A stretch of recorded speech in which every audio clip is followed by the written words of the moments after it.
fellow bookworms. I'll be reading Wild About Books with you. It is written by Dr. Judy Sierra and the pictures are by Mr. Marc Brown. In this fun rhyme story, Molly introduces birds and beasts to the new thing called reading. She even finds the perfect book for every animal. Wow. But before we get started, let me give a quick shout out to Autumn. Thank you, Autumn, for reading along with us and becoming a club member. It started the summer of 2002, when the Springfield librarian, Molly McGrew, by mistake drove her bookmobile into the zoo. Molly opened the door, and she let down the stair, turned on the computer, and sat in her chair. At first, all the animals watched from a distance, but Molly could conquer the strongest resistance.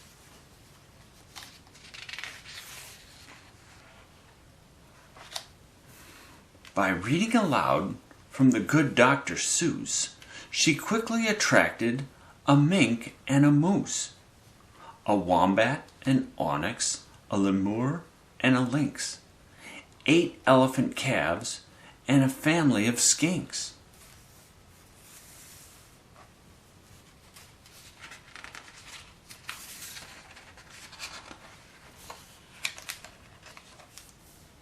In a flash, every beast in the zoo was stampeding to learn all about this new something called reading.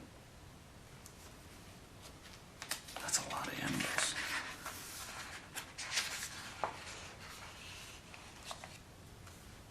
Forsaking their niches, their nests and their nooks, they went wild, simply wild, about wonderful books.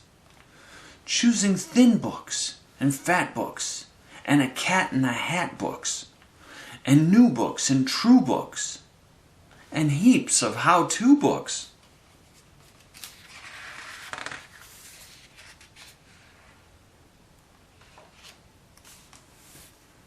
Giraffes wanted tall books and crickets craved small books, while geckos could only read stick-to-the-wall books. The pandas demanded more books in Chinese. Molly filled their requests, always eager to please.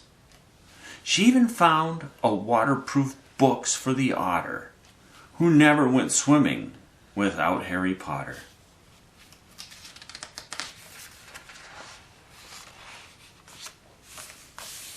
Racoons read aloud, and baboons read in bunches. And llamas read dramas while eating their lunches.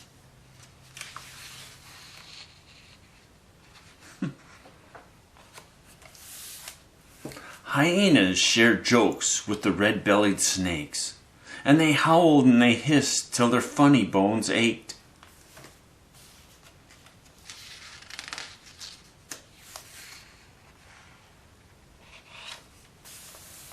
A tree kangaroo who adored Nancy Drew began solving mysteries right there at the zoo, such as, why were the bandicoots books overdue?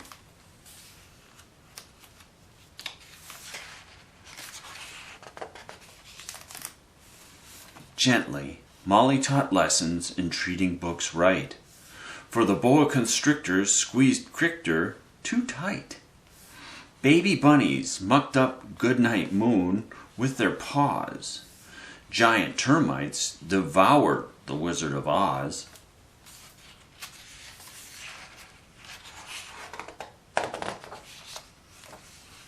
And bears' love of books was completely outrageous. They licked all the pictures right off the pages.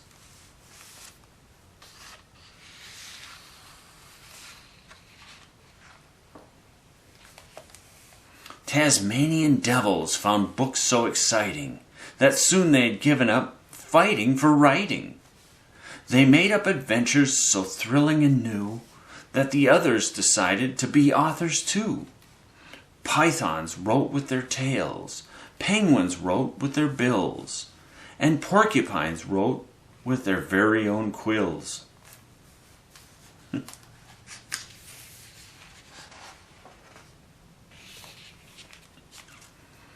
At the new insect zoo, bugs were scribbling haiku.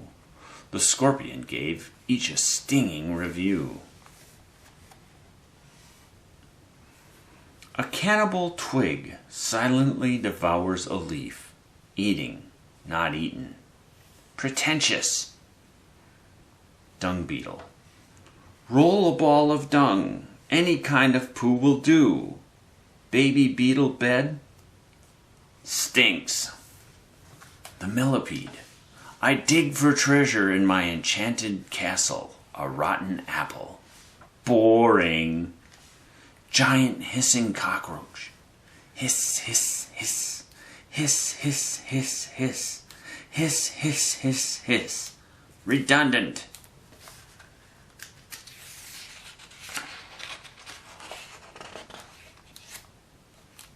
As the cheetah's new novel began to take shape, he read chapters each night to the Barabri ape. And although the gazelle couldn't spell very well, like everyone else, she had stories to tell. Imagine the hippo's enormous surprise when her memoir was given the Zulitzer Prize.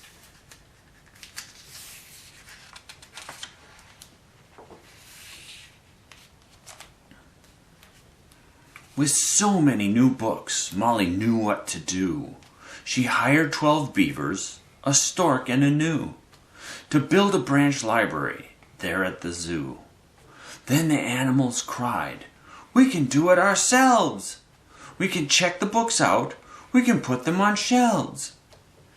And they did, and they do, up to this very day. 3 cheers for Zoobrary. Hip hip, hooray! When you visit the zoo now, you surely won't mind if the animals seem just a bit hard to find. They are snug in their niches, their nests and their nooks, going wild, simply wild, about wonderful books.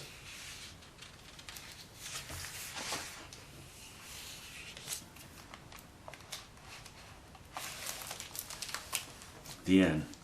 Did you like all the colorful pictures in this book? There are so many wonderful books to choose from at your local library, and if you want to become a club member like Autumn, subscribe to our channel and hit the bell so you don't miss any uploads. Well, until next time.